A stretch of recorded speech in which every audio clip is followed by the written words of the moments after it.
Capítulo 67. Ayes sobre los fariseos.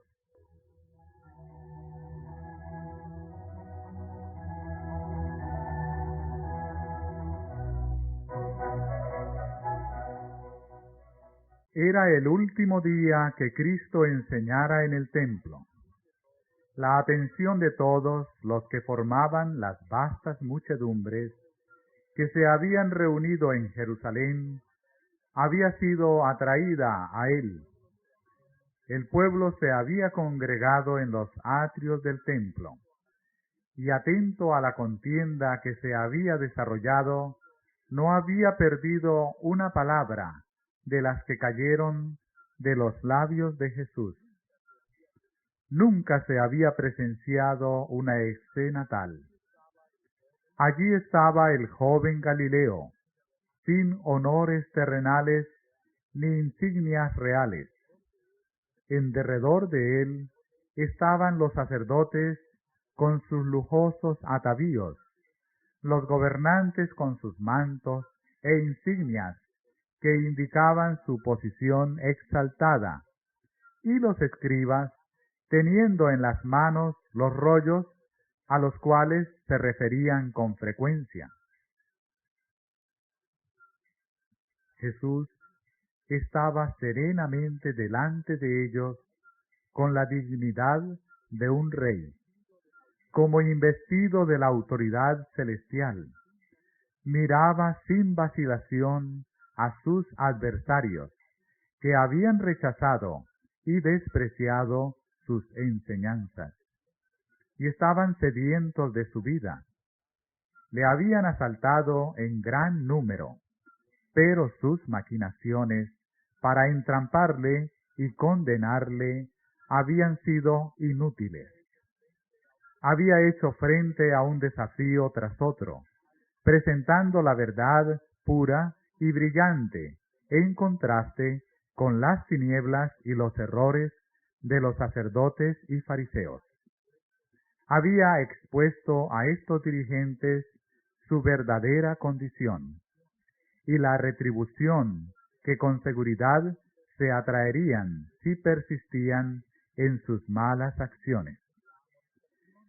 La amonestación había sido dada fielmente. Sin embargo, Cristo tenía aún otra obra que hacer. Le quedaba todavía un propósito por cumplir.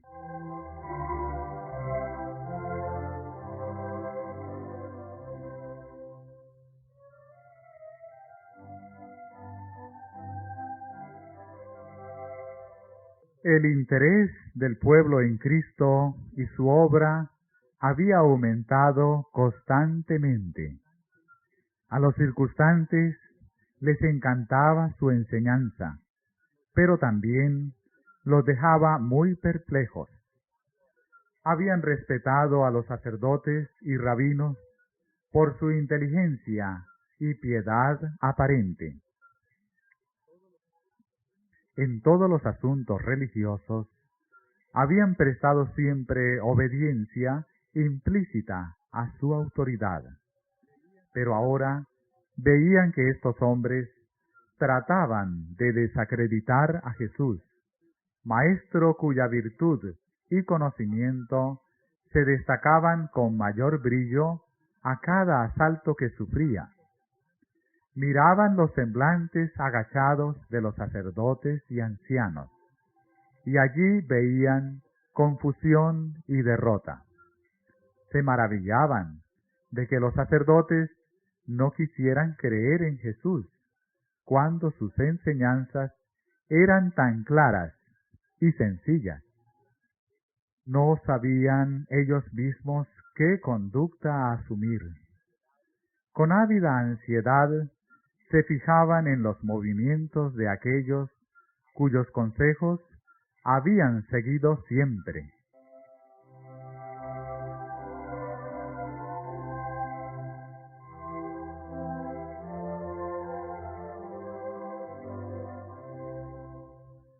En las parábolas que Cristo había pronunciado, era su propósito amonestar a los sacerdotes e instruir a la gente que estaba dispuesta a ser enseñada. Pero era necesario hablar aún más claramente. La gente estaba esclavizada por su actitud reverente hacia la tradición y por su fe ciega en un sacerdocio corrompido. Cristo debía romper esas cadenas. El carácter de los sacerdotes, gobernantes y fariseos debía ser expuesto plenamente.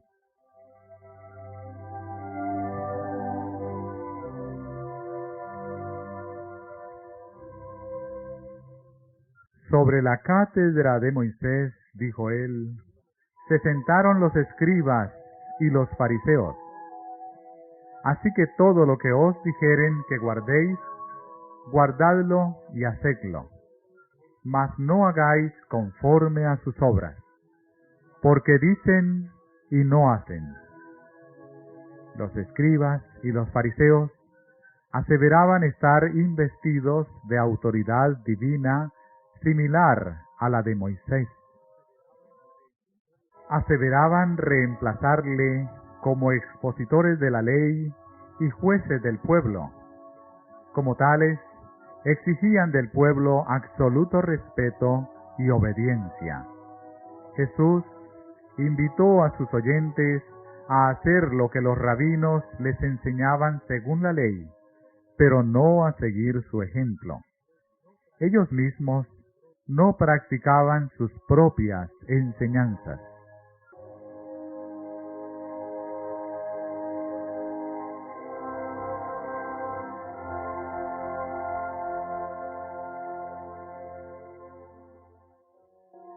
Y además enseñaban muchas cosas contrarias a las Escrituras.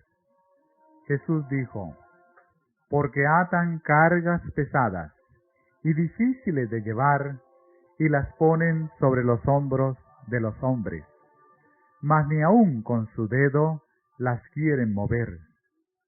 Los fariseos imponían una multitud de reglamentos fundados en la tradición, que restringían irracionalmente la libertad personal, y explicaban ciertas porciones de la ley, de tal manera que imponían al pueblo observancias que ellos mismos pasaban por alto en secreto, y de las cuales, cuando respondía a su propósito, hasta aseveraban estar exentos.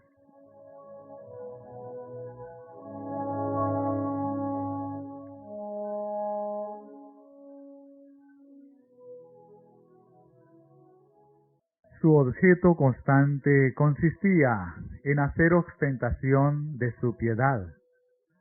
Para ellos, nada era demasiado sagrado para servir a este fin. Dios había dicho a Moisés acerca de sus leyes, «Has de atarlas por señal en tu mano, y estarán por frontales entre tus ojos». Estas palabras tienen un significado profundo. A medida que se medite en la palabra de Dios y se la practique, el ser entero quedará ennoblecido. Al obrar con justicia y misericordia, las manos revelarán como señal los principios de la ley de Dios. Se mantendrán libres de cohecho y de todo lo que sea corrupto y engañoso. Serán activas en obrar de amor y compasión. Los ojos, dirigidos hacia un propósito noble, serán claros y veraces. El semblante y los ojos expresivos atestiguarán el carácter inmaculado de aquel que ama y honra la palabra de Dios. Pero los judíos del tiempo de Cristo no discernían todo eso. La orden dada a Moisés había sido torcida en el sentido de que los preceptos de la Escritura debían llevarse sobre la persona. Por consiguiente, se escribían en tiras de pergamino o filacterías que se ataban en forma conspicua en derredor de la cabeza y de las muñecas. Pero esto no daba a la ley de Dios dominio más firme sobre la mente y el corazón. Se llevaban estos pergaminos simplemente como insignias para llamar la atención. Se creía que daban a quienes los llevasen un aire de devoción capaz de inspirar reverencia al pueblo. Jesús asestó un golpe a esta vana pretensión.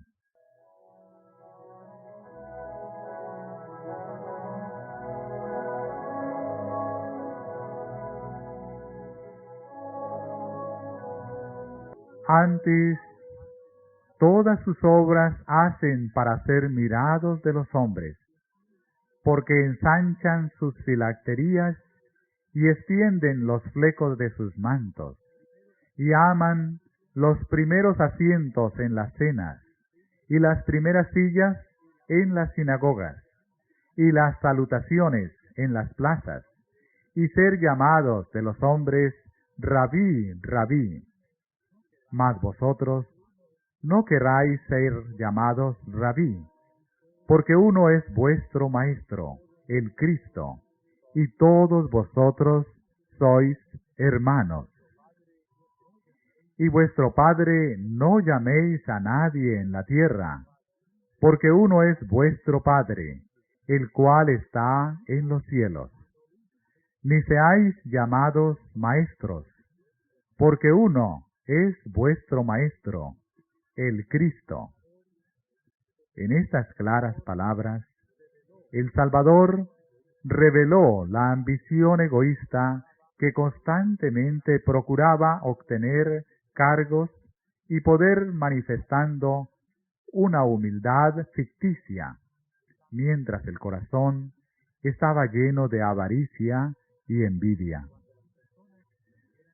Cuando las personas eran invitadas a una fiesta, los huéspedes se sentaban de acuerdo con su jerarquía, y los que obtenían el puesto más honorable recibían la primera atención y favores especiales. Los fariseos estaban siempre maquinando para obtener estos honores. Jesús reprendió esta práctica.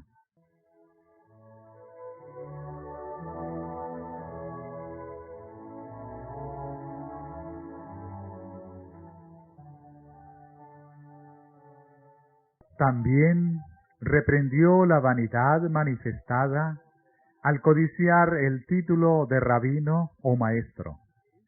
Declaró que este título no pertenecía a los hombres, sino a Cristo. Los sacerdotes, escribas, gobernantes, expositores y administradores de la ley eran todos hermanos, hijos de un mismo Padre. Jesús enseñó enfáticamente a la gente que no debía dar a ningún hombre un título de honor que indicase su dominio de la conciencia y la fe.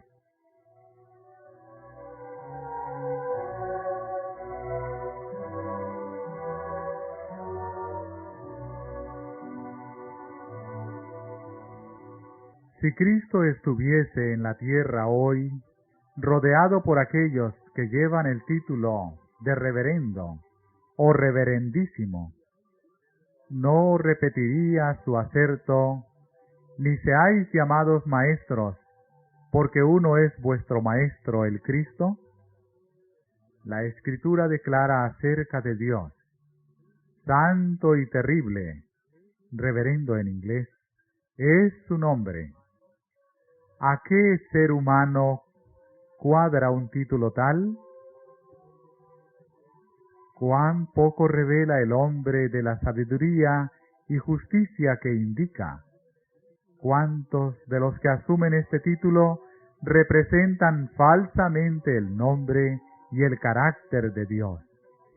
¡Ay, ¿Cuántas veces la ambición y el despotismo mundanales y los pecados más viles han estado ocultos bajo las bordadas vestiduras de un cargo alto y santo? El Salvador continuó: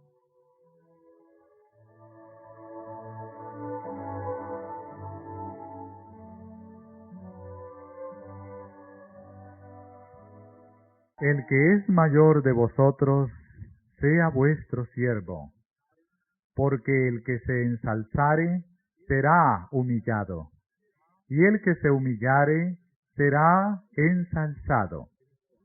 Repetidas veces Cristo había enseñado que la verdadera grandeza se mide por el valor moral. En la estima del cielo, la grandeza de carácter consiste en vivir para el bienestar de nuestros semejantes, en hacer obras de amor y misericordia. Cristo, el Rey de Gloria, fue siervo del hombre caído.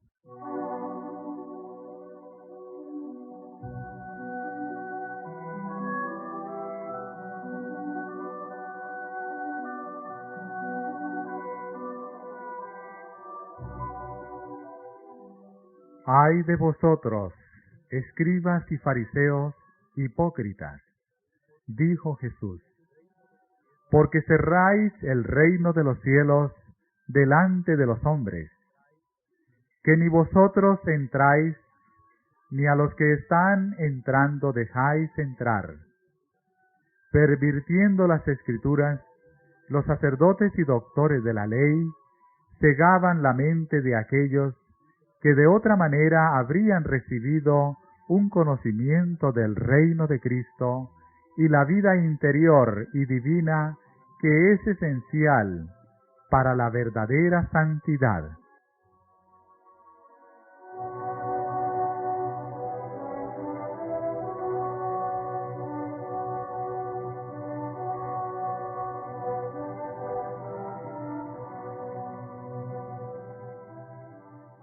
Ay de vosotros, escribas y fariseos, hipócritas, porque coméis las casas de las viudas, y por pretexto hacéis larga oración.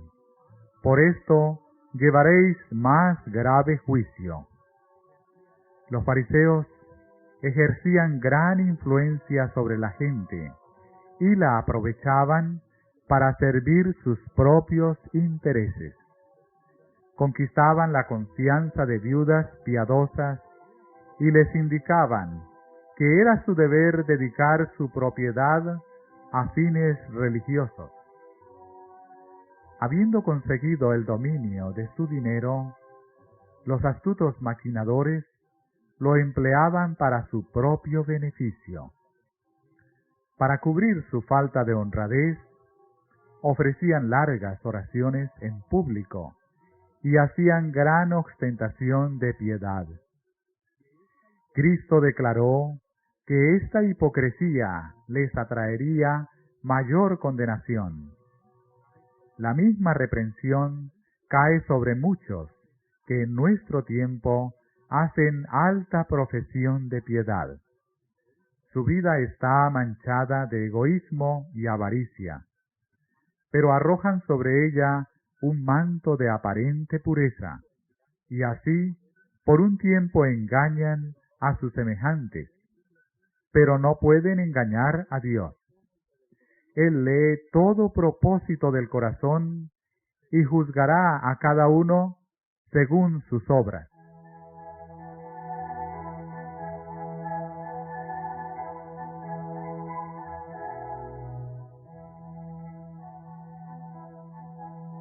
Cristo no escatimó la condenación de los abusos, pero se esmeró en no reducir las obligaciones.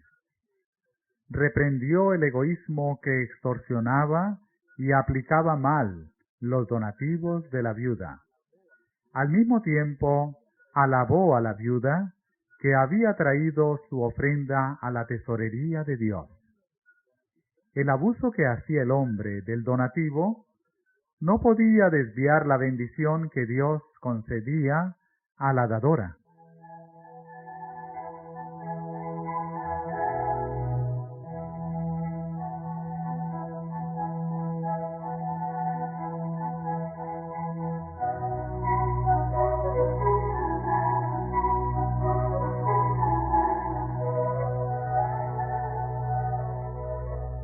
Jesús estaba en el atrio donde se hallaban los cofres del tesoro y miraba a los que venían para depositar sus donativos.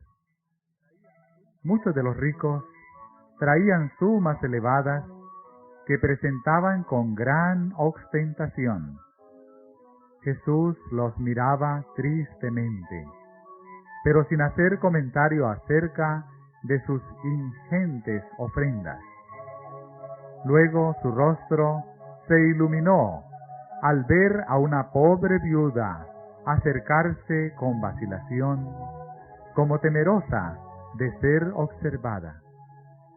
Mientras los ricos y altaneros pasaban para depositar sus ofrendas, ella vacilaba como si no se atreviese a ir más adelante. Y sin embargo, anhelaba hacer algo, por poco que fuese, en favor de la causa que amaba. Miraba el donativo que tenía en la mano. Era muy pequeño en comparación con los que traían aquellos que la rodeaban, pero era todo lo que tenía. Aprovechando su oportunidad, echó apresuradamente sus 2 blancas y se dio vuelta para irse. Pero al hacerlo, notó que la mirada de Jesús se fijaba con fervor en ella.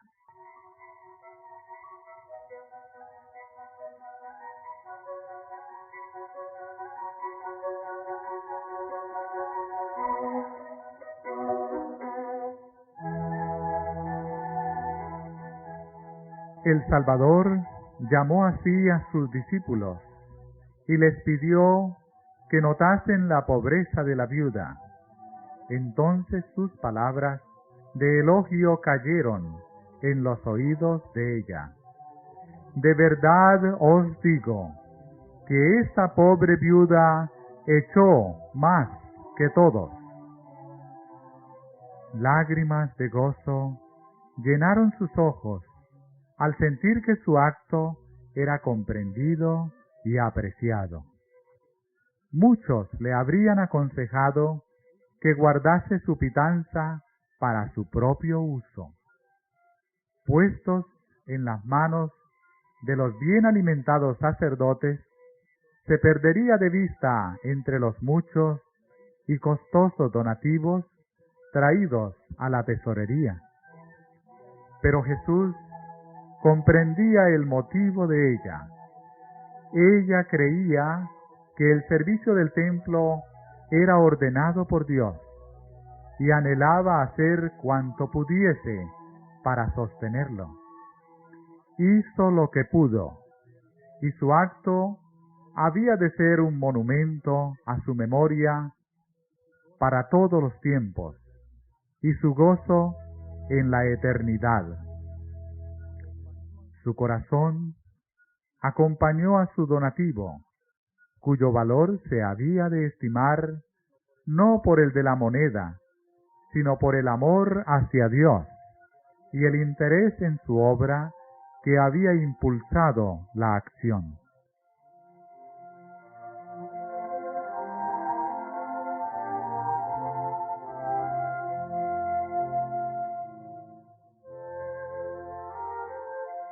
Jesús dijo acerca de la pobre viuda: echó más que todos. Los ricos habían dado de su abundancia, muchos de ellos para ser vistos y honrados de los hombres.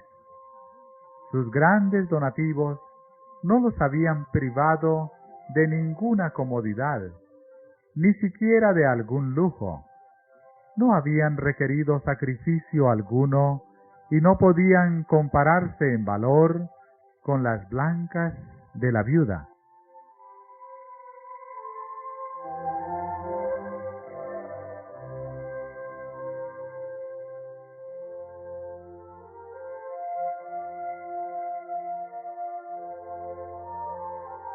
Es el motivo lo que da carácter a nuestros actos, marcándolos con ignominia o con alto valor moral. No son las cosas grandes que todo ojo ve y que toda lengua alaba lo que Dios tiene por más precioso. Los pequeños deberes cumplidos alegremente, los pequeños donativos dados sin ostentación y que a los ojos humanos pueden parecer sin valor, se destacan con frecuencia más altamente a su vista. Un corazón lleno de fe y de amor es más apreciable para Dios que el don más costoso. La pobre viuda dio lo que necesitaba para vivir al dar lo poco que dio. Se privó de alimento para entregar esas 2 blancas a la causa que amaba. Y lo hizo con fe, creyendo que su Padre Celestial no pasaría por alto su gran necesidad. Fue este espíritu abnegado y esta fe infantil lo que mereció el elogio del Salvador.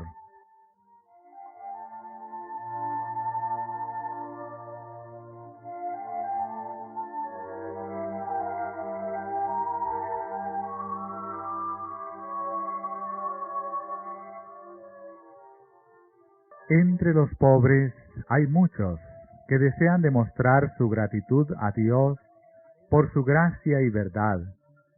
Anhelan participar con sus hermanos más prósperos en el sostenimiento de su servicio. Estas almas no deben ser repelidas. Permítaseles poner sus blancas en el banco del cielo.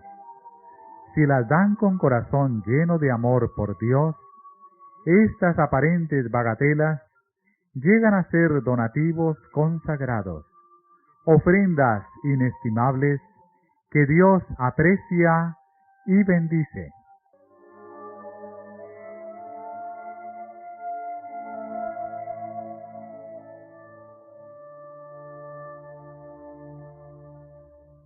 Cuando Jesús dijo acerca de la viuda, echó más que todos, sus palabras expresaron la verdad no sólo en cuanto al motivo, sino acerca de los resultados de su don.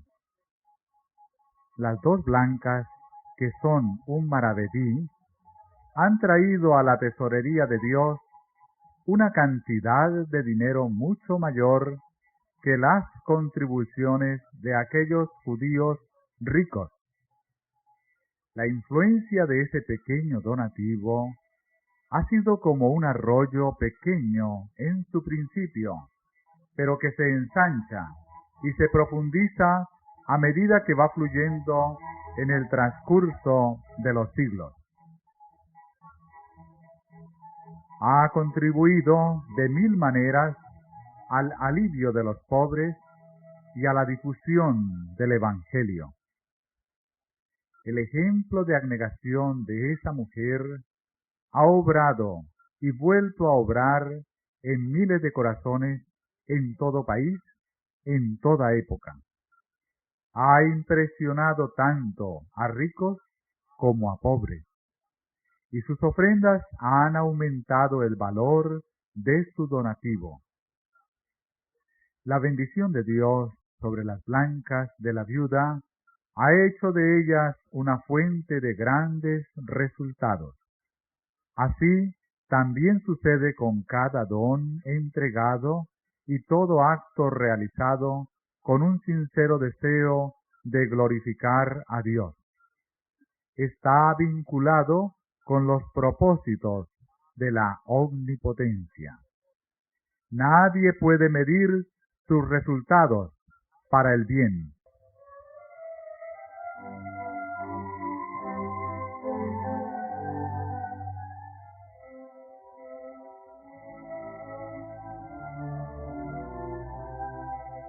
El Salvador continuó denunciando a los escribas y fariseos: ¡Ay de vosotros, guías ciegos!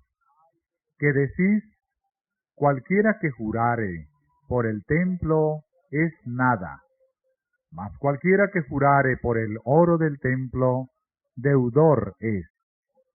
Insensatos y ciegos, porque ¿cuál es mayor, el oro o el templo que santifica al oro?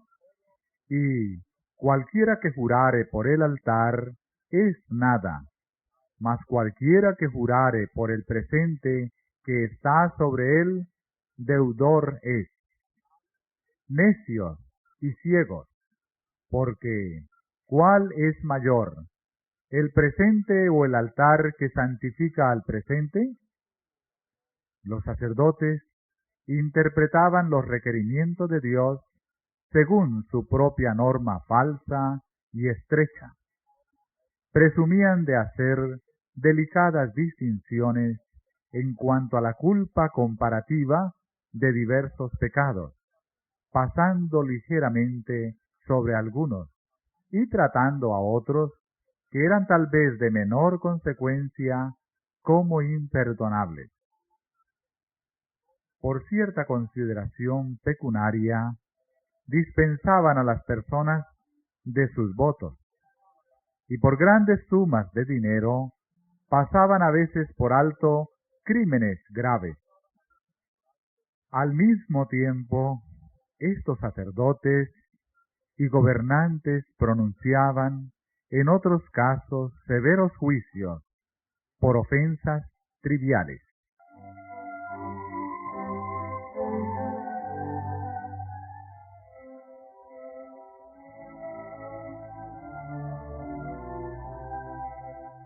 ¡Ay de vosotros, escribas y fariseos, hipócritas!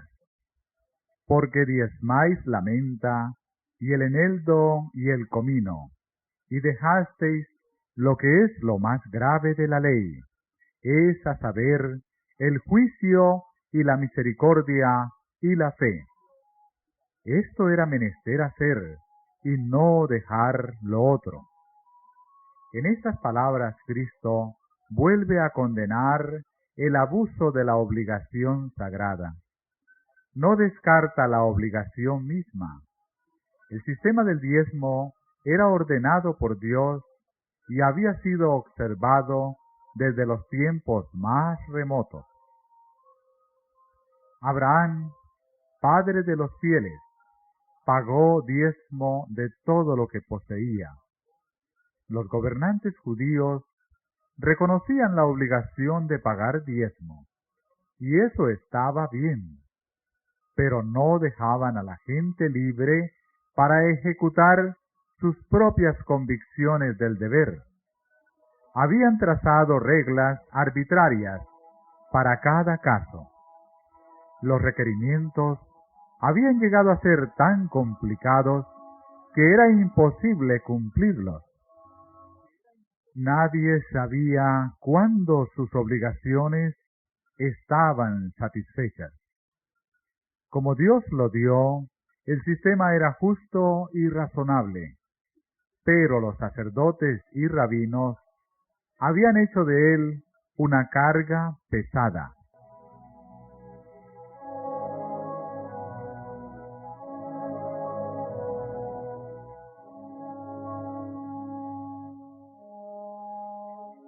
Todo lo que Dios ordena tiene importancia. Cristo reconoce que el pago del diezmo es un deber, pero demostró que no podía disculpar la negligencia de otros deberes. Los fariseos eran muy exactos en diezmar las hierbas del jardín como la menta, el anís y el comino. Esto les costaba poco y les daba reputación de meticulosos y santos. Al mismo tiempo, sus restricciones inútiles oprimían a la gente y destruían el respeto por el sistema sagrado ideado por Dios mismo. Ocupaban la mente de los hombres con distinciones triviales y apartaban su atención de las verdades esenciales. Los asuntos más graves de la ley, la justicia, la misericordia y la verdad, eran descuidados. Esto, dijo Cristo, era menester hacer y no dejar lo otro.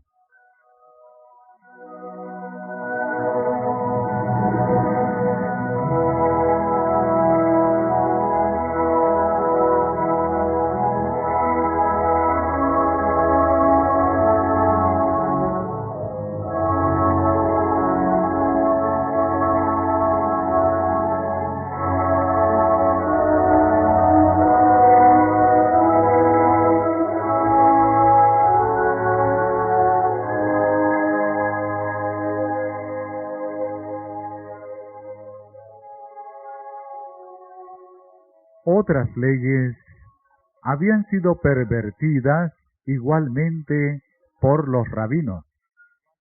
En las instrucciones dadas por medio de Moisés, se prohibía comer cosa inmunda. El consumo de carne de cerdo y de ciertos otros animales estaba prohibido, porque podían llenar la sangre de impurezas y acortar la vida. Pero los fariseos no dejaban estas restricciones como Dios las había dado. Iban a extremos injustificados.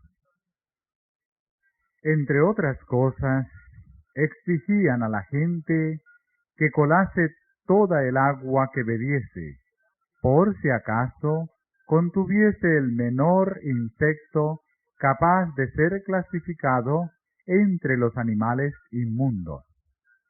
Jesús, contrastando estas exigencias triviales con la magnitud de sus pecados reales, dijo a los fariseos: guías ciegos, que coláis el mosquito, mas tragáis el camello.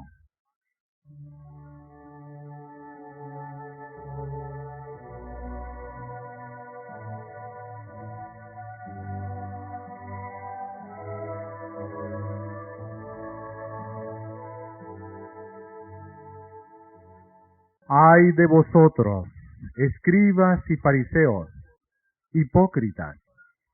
Porque sois semejantes a sepulcros blanqueados, que de fuera a la verdad se muestran hermosos, mas de dentro están llenos de huesos de muertos y de toda suciedad.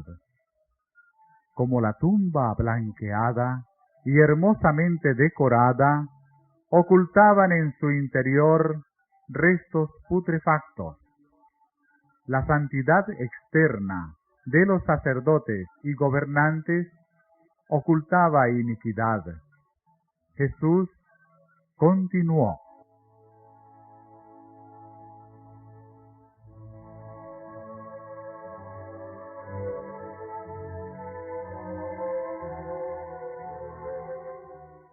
¡ay de vosotros, escribas y fariseos hipócritas!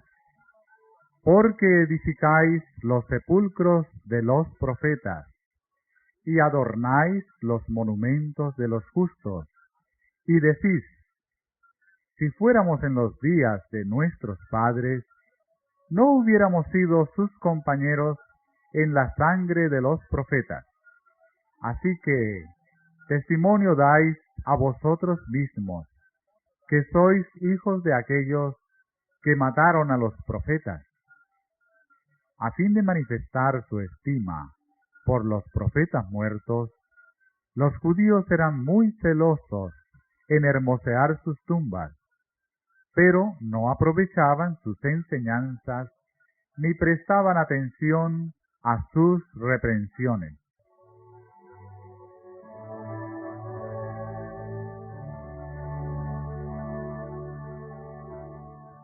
En los días de Cristo se manifestaba consideración supersticiosa hacia los lugares de descanso de los muertos, y se prodigaban grandes sumas de dinero para adornarlos.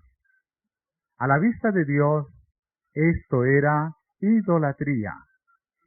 En su indebida consideración por los muertos, los hombres demostraban que no amaban a Dios sobre todas las cosas, ni a su prójimo como a sí mismos. La misma idolatría se lleva a grados extremos hoy. Muchos son culpables de descuidar a la viuda y a los huérfanos, a los enfermos y a los pobres, para edificar costosos monumentos en honor a los muertos. Gastan pródigamente el tiempo, el dinero y el trabajo con este fin, mientras que no cumplen sus deberes para con los vivos, deberes que Cristo ordenó claramente.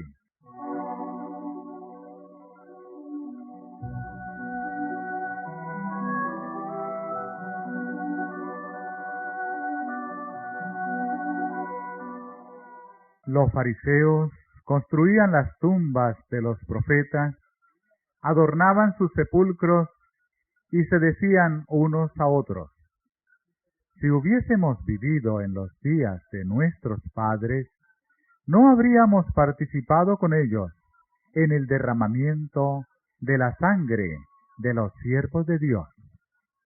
Al mismo tiempo, se proponían quitar la vida de su Hijo. Esto debiera ser una lección para nosotros. Debiera abrir nuestros ojos acerca del poder que tiene Satanás para engañar el intelecto que se aparta de la luz de la verdad. Muchos siguen en las huellas de los fariseos. Reverencian a aquellos que murieron por su fe. Se admiran de la ceguera de los judíos al rechazar a Cristo. Declaran: si hubiésemos vivido en su tiempo, habríamos recibido gozosamente sus enseñanzas. Nunca habríamos participado en la culpa de aquellos que rechazaron al Salvador. Pero cuando la obediencia a Dios requiere abnegación y humillación, estas mismas personas ahogan sus convicciones y se niegan a obedecer. Así, manifiestan el mismo espíritu que los fariseos, a quienes Cristo condenó.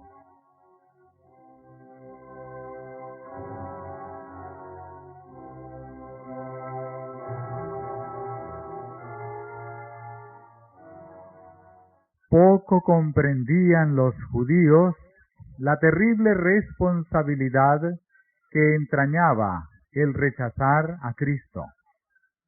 Desde el tiempo en que fue derramada la primera sangre inocente, cuando el justo Abel cayó a manos de Caín, se ha repetido la misma historia, con culpabilidad cada vez mayor. En cada época, los profetas levantaron su voz contra los pecados de reyes, gobernantes y pueblo, pronunciando las palabras que Dios les daba y obedeciendo su voluntad a riesgo de su vida. De generación en generación se fue acumulando un terrible castigo para los que rechazaban la luz y la verdad. Los enemigos de Cristo estaban ahora atrayendo ese castigo sobre sus cabezas. El pecado de los sacerdotes y gobernantes era mayor que el de cualquier generación precedente. Al rechazar al Salvador, se estaban haciendo responsables de la sangre de todos los justos muertos, desde Abel hasta Cristo. Estaban por hacer rebosar la copa de su iniquidad, y pronto sería derramada sobre sus cabezas en justicia retributiva. Jesús se lo advirtió.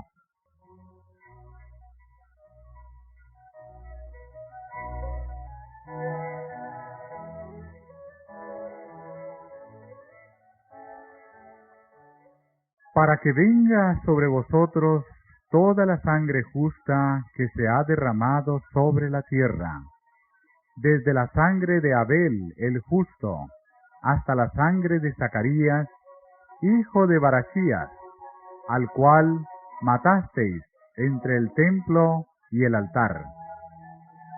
De cierto os digo, que todo esto vendrá sobre esta generación.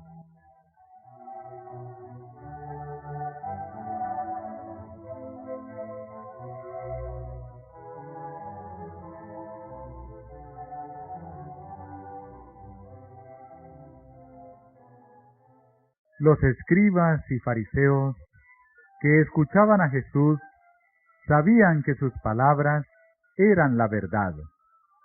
Sabían cómo había sido muerto el profeta Zacarías, mientras las palabras de amonestación de Dios estaban sobre sus labios.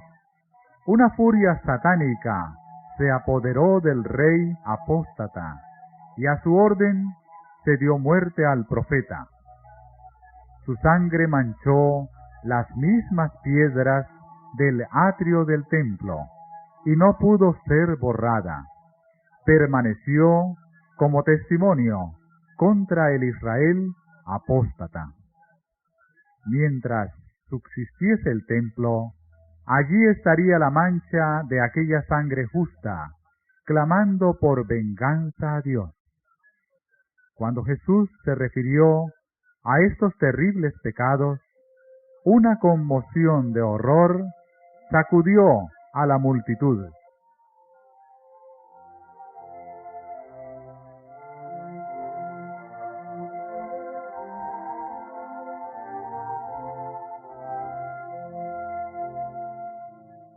Mirando hacia adelante, Jesús declaró que la impenitencia de los judíos y su intolerancia para con los siervos de Dios sería en lo futuro la misma que en lo pasado.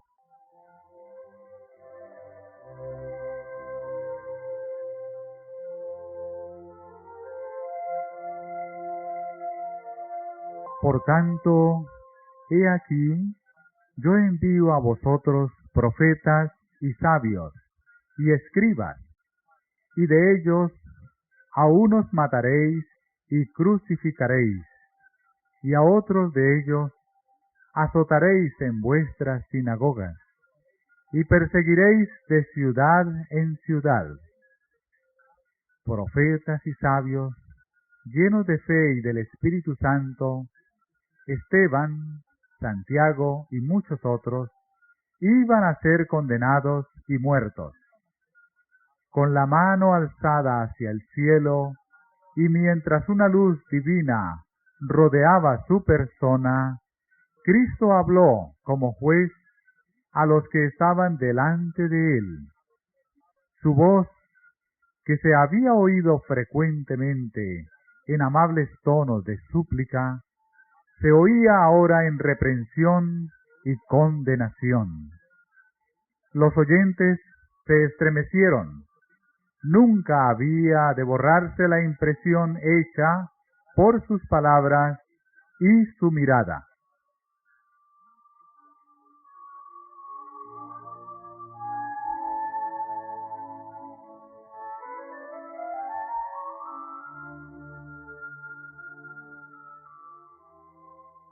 La indignación de Cristo iba dirigida contra la hipocresía, los groseros pecados por los cuales los hombres destruían su alma, engañaban a la gente y deshonraban a Dios. En el raciocinio especioso y seductor de los sacerdotes y gobernantes, él discernió la obra de los agentes satánicos. Aguda y escudriñadora había sido su denuncia del pecado, pero no habló palabras de represalia. Sentía una santa ira contra el príncipe de las tinieblas, pero no manifestó irritación. Así también, el cristiano que vive en armonía con Dios y posee los suaves atributos del amor y la misericordia, sentirá una justa indignación contra el pecado, pero no le incitará a la pasión a vilipendiar a los que le vilipendien. Aún al hacer frente a aquellos que, movidos por un poder infernal, sostienen la mentira, conservará en Cristo la serenidad y el dominio propio.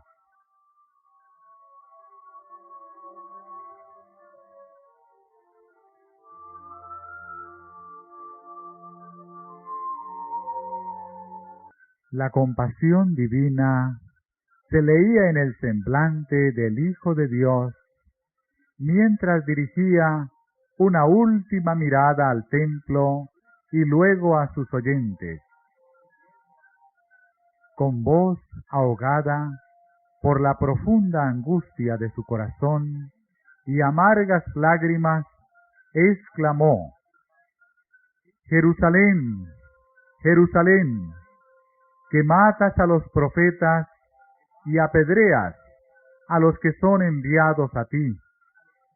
¿Cuántas veces quise juntar tus hijos, como la gallina junta sus pollos debajo de sus alas, y no quisiste?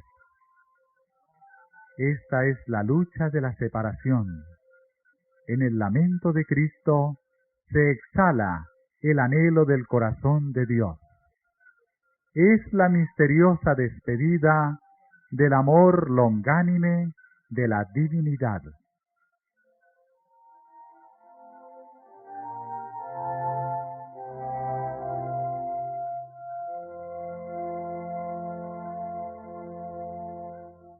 Los fariseos y saduceos quedaron todos callados. Jesús reunió a sus discípulos y se dispuso a abandonar el templo, no como quien estuviese derrotado y obligado a huir de la presencia de sus enemigos, sino como quien ha terminado su obra. Se retiró vencedor de la contienda.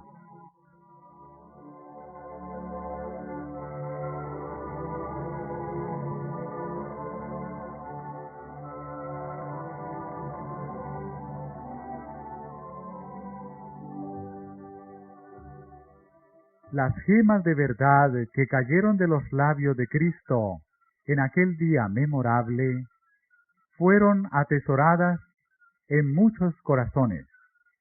Hicieron brotar a la vida nuevos pensamientos, despertaron nuevas aspiraciones y crearon una nueva historia.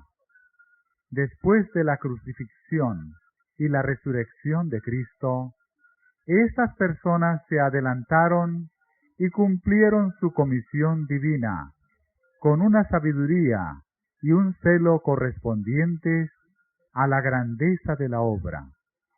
Dieron un mensaje que impresionaba el corazón de los hombres, debilitando las antiguas supersticiones que habían empequeñecido durante tanto tiempo la vida de millares.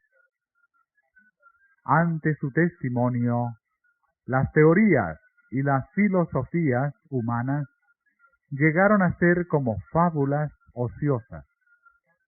Grandes fueron los resultados de las palabras del Salvador a esta muchedumbre llena de asombro y pavor en el templo de Jerusalén.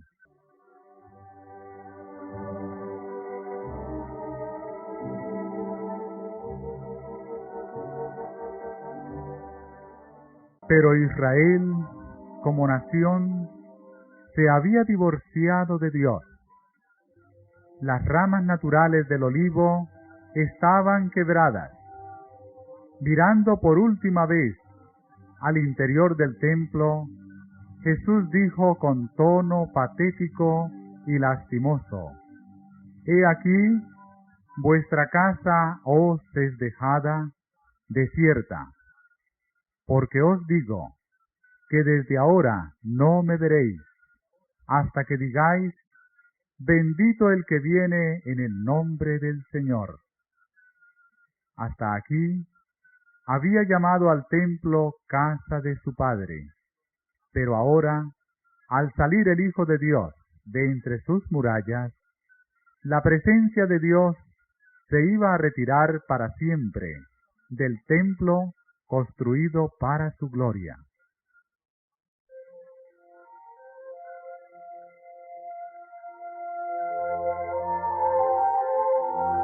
Desde entonces, sus ceremonias no tendrían significado, sus ritos serían una mofa.